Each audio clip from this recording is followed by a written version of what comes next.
I thought today would be a really great time to just do a Q&A. And you guys have so many questions, so I thought let's pick a bunch of questions and we will just run through them. You are listening to the Decluttering Club podcast. I'm your host, Sarah Mueller, and it's my mission to equip women to declutter their homes, their time, and their lives so that they have energy for what matters most. Question number 1 is from Karen. She said, how to move childhood toys and books out. I struggle with my dolls, toys, and books I've had for 50 years. I'm okay with things with no attachment, but these I am very attached to. Hopefully, you know, you don't have to get rid of them. So if you are feeling like you're supposed to get rid of them, that is going to cause you to hold on tight. But it sounds to me like she wants to. So let's just assume that you want to get rid of some of these things and you are struggling. You are still attached. What I like to recommend is to ask yourself, why are you struggling? Don't just tell me I'm attached, but like, why are you attached? What is it that you are getting or that you want to get out of the toys and books and dolls? The other thing that happens is we say, I'm keeping these books because I liked to think about reading them when I was 10 years old. And that's just really special to me. Are you filling that need right now? And chances are the answer is no. You're not filling that need right now. They're actually sitting in a dusty box somewhere. You can't find them. They are breaking down and you're actually not filling that need, although you're trying and you think you are. What you can do is you can identify what you want to get from those items and then fill that need. So maybe you do want to spend a little bit of time reading those books, or maybe you do want to pull some of the dolls out and take pictures or find a place to display one of them. Enjoy those things now. Don't just keep them to enjoy later. When you fill that need, frequently you can let go of a large portion of those things. So maybe you can get rid of 95% because you're filling the need with the 5% that you keep. Number 2, this is from Michelle. And actually number 2 and number 3 are very closely aligned. How to cope when there is a lack of encouragement from a spouse. And Christine said, how to handle feeling sabotaged by a spouse's or family member's habits. You take one step forward and then they throw your progress 2 steps back. Here's the thing. Our spouses, our friends, our family, they are not necessarily going to be on the same page as you are. We can understand this because there's probably a time when you were not at this point. So maybe you're like, yes, let's clean up, let's declutter. I'm so excited. It's going to be awesome. And your spouse is like, that's a terrible idea. Or maybe they don't tell you that, but their actions tell you that. People are going to be at different places, and it doesn't have to mean that you're doing anything wrong. I think it's just super important that we allow people to be themselves. They're not on board. They don't want to do this. Would you prefer that they lie to you and tell you this is awesome, I'm so happy about this, and it not be the truth? No, we don't want that. So you do you, and you let them do them. Chances are, this happens so often, that they may actually come around. They may actually decide, you know what? She's done a lot of work here. This is looking pretty good. She's feeling good. Maybe I will join her or him. So this actually happens more often than you would expect. And people are so shocked when it does. If you think someone is actively sabotaging your work, you're probably going to get frustrated. You're going to get mad. You're going to be defensive. And it is going to spiral to a very bad situation. So instead of thinking that, I really just encourage you to consider, what if they are doing the best that they can? What if whatever they do, however they are reacting, is actually the best response that they can do at that time? If we believe that, then all of a sudden we have so much more compassion for them. And I want you to have compassion for you too. So they're doing the best that they can, and so are you. Now, this is why you want a community, because if you're not getting support from your spouse, from your family, you got to get it somewhere else. And it's really hard to do on your own. So that's why we encourage you to be part of our community, to take advantage of the programs that we have, because we can support you, because we will cheer you on, even if your spouse isn't. And that can be the encouragement that will make all the difference. Number 4, Sophie. How do we decide if things we find beautiful, like crystal vases or decorative pieces, are truly worth keeping or just clutter? How do we decide? Here's the answer. You just decide. You just pick. It's like saying, why is blue your favorite color? Well, it just is. I think sometimes we have forgotten how to have opinions. This is just what I want. I like this crystal vase. I find it beautiful. It has all kinds of memories for me. I really want you to go all in on that. You're allowed to keep things just because you want to. That's all the reason you need. Sometimes we think we're supposed to keep things or we're supposed to get rid of them. And so when we're feeling like that, then we don't actually know what we actually want. Play around with that a little bit. What do I like? Would you go and buy that thing again? Do you actually like it? Sometimes we have to try on an idea, just kind of like trying on a new piece of clothing before we discover whether or not we like it or not, right? Why don't you experiment, put it away for a while, see if you miss it. See if you like something better. You have to practice. And you also have to practice getting in touch with your feelings. Get in touch with your intuition, because that is where you will really know. And I think so many of us, me included, were completely out of touch with that for so long because we're so busy trying to make everybody else happy that we have no idea what we like. Number 5, Joanne says, how can we let go of items without feeling the need to control where they go? Trusting the donation process and not getting caught up in who will receive them. The truth is we cannot control what happens to our stuff after we let it go. And why do we feel the need to? Don't you have enough things to control already? I know I do, but I know this is super common. We're like, we don't want those people to get, I don't want people to make money off of my stuff. Why not? Why is it a problem if someone sells what you donate? I really want you to dig into that. The things that we are letting go of, we are letting them go because we do not want to keep them for whatever reason. Maybe it's that you don't have the space for them or you don't want them anymore. Either way, it's stuff that you do not want to keep. So why does it matter what happens when it leaves your hands? You're making your life harder than it needs to be. Now, I'm not saying that we shouldn't be thoughtful about these things, but don't let it get in the way of your progress. So maybe that means you have somebody else drop your stuff off, or you drop it off and immediately you drive away and you don't stick around, you don't listen. Once you walk away, you have no idea what they're going to do with your stuff. And when we're donating to thrift stores or consignment stores or whatever, they have a business to run and they're going to know more than you do what is going to sell and what isn't going to sell. We can do our best, but I really encourage you to just trust that it's all going to be fine when it leaves your hands and exactly the right thing is going to happen. It has done its job for you. I used to have a friend that would say, thank you for your service, or whatever it was. Thank you to the old t-shirt. Thank you for your service. You did a great job. Now we're done. And then he was just able to pass things on. So give that a try. See how that works. Number 6, Haley said, how do we declutter other areas of life, like saying no to activities that don't serve us and being mindful of how we spend our time without guilt? I'm all about this. Less stuff, more life. That also means less commitments. If you say yes to something and you don't really mean yes, that is a tragedy. That is something that I am working on in my life as well. I think we're just not used to it. We think we're supposed to say yes to everything. And that does not end up well for anybody. So how do you do this? Well, you start out by saying no. One thing that you can do is you can intentionally pause before saying yes to anything. So someone says, hey, I need a ride to the airport. And maybe you would normally be like, absolutely, I got you. That's just your instinct is, yes, I'm here for you because you're a generous person. You're a helpful person. Maybe this is a friend, right? There's all kinds of reasons to say yes. I encourage you every time someone makes a request of you, especially if this is a challenge for you, if this is a struggle, just pause and say, let me think about this. I have a policy. I will let you know in 24 hours. And then if you still want to say yes in 24 hours, then you can say yes.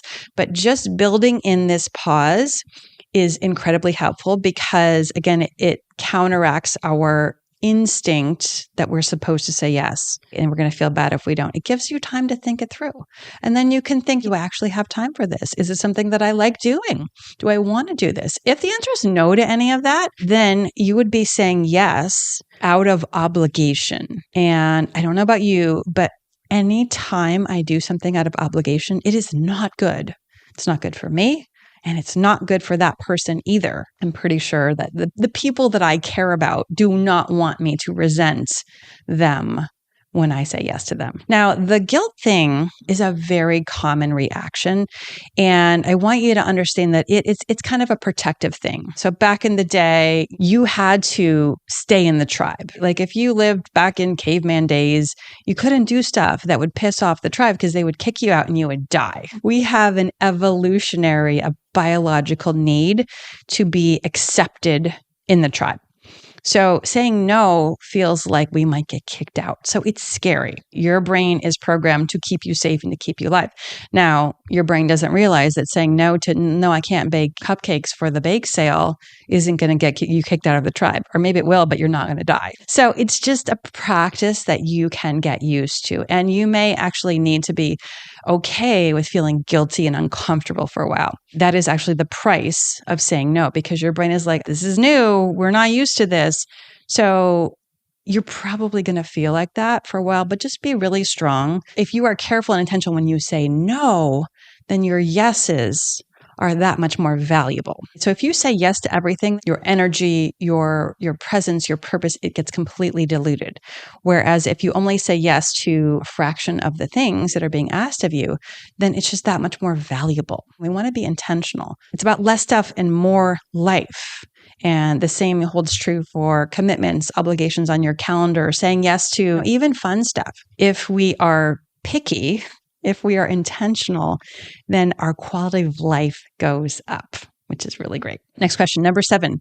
Barbara says, how do you declutter with ADHD, especially when constantly distracted or when a child struggles to let go of everything? So this is really 2 questions. How do you declutter with ADHD, and how do you declutter when a child struggles to let go of everything? So the ADHD thing is 100% real, of course. We have an entire training on ADHD in our membership. So if you are a member, you want to make sure that you go through that. That is life-changing. And it's got proactive strategies, things that you can help to actually improve your ability to focus. And then it also has reactive things, strategies that you can use to help yourself stay focused in the moment. So highly recommend that. What I want to tell you is that this gets easier with practice. Decluttering with or without ADHD gets easier over time. And as you declutter, you're going to reduce the visual stimulation in your life, which is also going to improve your ability to focus. So you can kind of attack it from both sides. It will get easier. And it's a skill that you can learn. It's like, let's say, like driving a car, probably pretty challenging when you first start. But over time, it gets easier and easier. Now, some of you are expert drivers and you have no problem driving. Others of you might be like, I really don't love driving. It is kind of a challenge for me, but it's not as hard as it was when I started driving. The same thing can happen with decluttering. It can be very challenging at the beginning. It will get easier over time if you practice. Got to practice. And that doesn't mean that it's going to be like a walk in the park, but it will get easier. And then the second part of our question, how do you declutter when a child struggles to let go of everything? So kids are watching. Frequently, kids are watching you. And so if you want to hold on to everything, if you can't bear to let go of whatever, then they're noticing that. And they're going to model that. So that's the first thing. Model good decluttering behavior. And what you can do is say things like, I really love these teacups, but I think I'm ready to let them go. And it's a little hard, but I'm going to do it. I bet you someone else could use these. So you can like narrate through the process and help your kid understand that we can do this even when it's hard. The other thing is you're going to want to work with, how does your kid work best? Some people find it's easier if we do this without the kid and we just make some decisions. You are a parent, you have that prerogative. Or you might be like, no way, never going to do that. My parents said that to me, and I am not going to declutter without my kid being involved. And so maybe you just take it really slow. We like to take it slow, keep it light, keep it short, 10 minutes at a time, and be there for them. We also do have a course on this. It's called Capable Kids. Teaches kids how to declutter and also do lots of different things around the house, chore-wise. And so if you're interested in that, let us know and we'll get you the link for that. Number 8, Christine says, what is the best way to tackle paper clutter and set up an ongoing system for managing mail, tax receipts, and important documents? Love this question. Paper clutter is the number one thing that people mention when they talk about clutter. If I say, what is your biggest problem? It's paper. Paper just keeps showing up in your life. You don't have to go out and buy it. It shows up in the mail. Your kids bring it home from school. Every time another month rolls around, you're getting bank statements, you're getting credit card, blah, blah, blah. We recommend that you have what we call an office day. So one day a week, and yes, once a week is a really good time to do it. If you can't manage once a week, once every 2 weeks, highly recommend. But keep it limited. So maybe it's an hour, maybe it's a half an hour. And spend time going through and managing your papers. Pay the bills, balance the bank accounts, return phone calls, return emails. If you have a dedicated time once a week where you do this, you will have a much easier time staying on top of things. We have an entire 6-week course on paperwork. So if you'd like that, let us know. We can get you the link as well. The other thing I want to tell you about paper is some people want to keep quote unquote everything. And what everything means is going to be up to you. But some people, they're keeping what we call reference material. So it's recipes or it's patterns or it's travel guides. So if this is you, I highly encourage you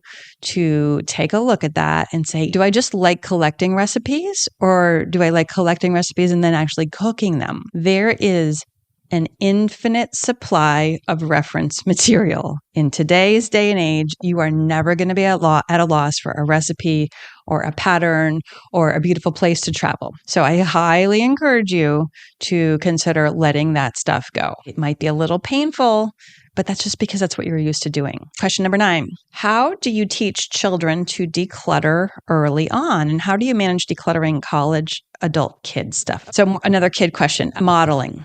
We model for kids. My kids know how to declutter. They don't love it. They really don't. But they 100% know how to do it because I have done it with them. We want kids to understand it's not a punishment. It's not torture. It's not a horrible thing. It's part of life. That we want them to know that things are going to come into your life and then things need to leave your life. They need to leave your home on a regular basis. If you don't, you're not going to stop the influx. And so what happens is it just piles up. And you know this because everybody listening to this podcast has an issue with clutter. So we want to just let them know it is normal. It is an everyday thing. So even if you challenge them to find something every single day, what can you throw away today? What can we add to the donation box? What is it that you have outgrown? I also, especially with younger kids, I like to make a big deal about this. Like, oh, you're so big now. Like, oh my gosh, I just noticed you're growing and you're learning. And do you think there are some things in your closet or in your toy box that you're done playing with that some little kids would like to have access to? Maybe we can find some things to give away. We can really go big on the whole, you're growing up and getting bigger, as well as let's be generous. Let's see what we can pass on. And then also let them know how nice it is to have a room that isn't overstuffed. A lot of kids really struggle with like feeling stressed out in their rooms, but they have no idea how to fix it. No idea. So we can teach them. We can help them. So when we let go of things, then you can say, oh my gosh, look how great your room looks. You have so much room to do your homework or have your friends over. We want to point out the benefits to them. And then we want to keep them accountable. Most kids don't really want to make this happen on their own. So this is our job as parents to do that. And then the second part of Kate's question was, how do you manage decluttering college or adult kid stuff? For college and adult kids, I do like to take a pretty firm line. Now it's going to depend on the situation. In general, decide like when do you want your space back and give them a deadline. If they want the stuff, they will make arrangements for it. And maybe that means they pay for a storage unit. If we allow the stuff to be our problem, they have no motivation to come and deal with it. If you make it their responsibility, then they're going to figure it out. And maybe they're going to decide it's really not that important. Like, I don't need all of these things. And you can work with them. You can be reasonable. But also, I just encourage you to pick a date and communicate that, and then like hold fast to your date. You deserve to have your space. You don't have to be a storage unit for your adult kids. Now, obviously, again, You decide what that looks like. Maybe there are reasons that you do want to hold on to things for your adult kids. That's cool. But I don't want you to get 10 years down the road and say, yeah, I never really, I never held them accountable. I never made them responsible for their stuff. And now it's just been sitting there forever and ever. Last question. Tracy says, how much do me, myself, and I need to be happy? Ooh.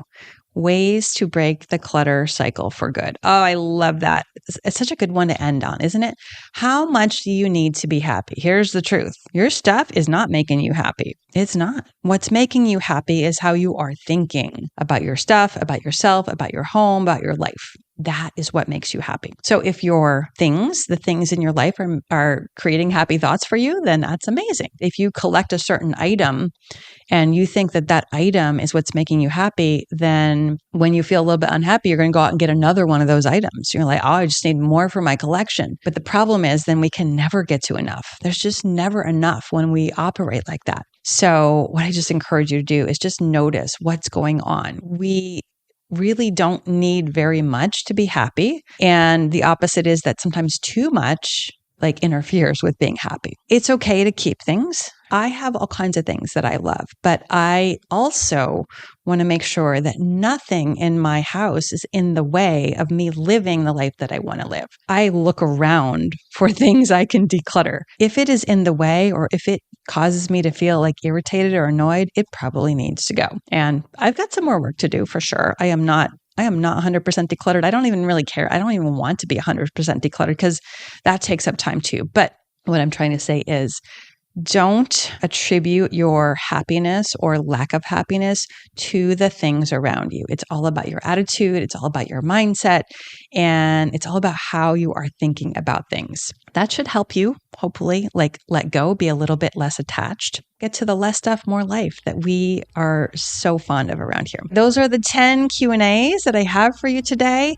Which one do you relate to most? Let me know. Leave me a comment below this podcast. And by the way, if you would leave a review for this podcast, that would be super helpful for us. That would help us get the word up about the Decluttering Club and help new people to find it.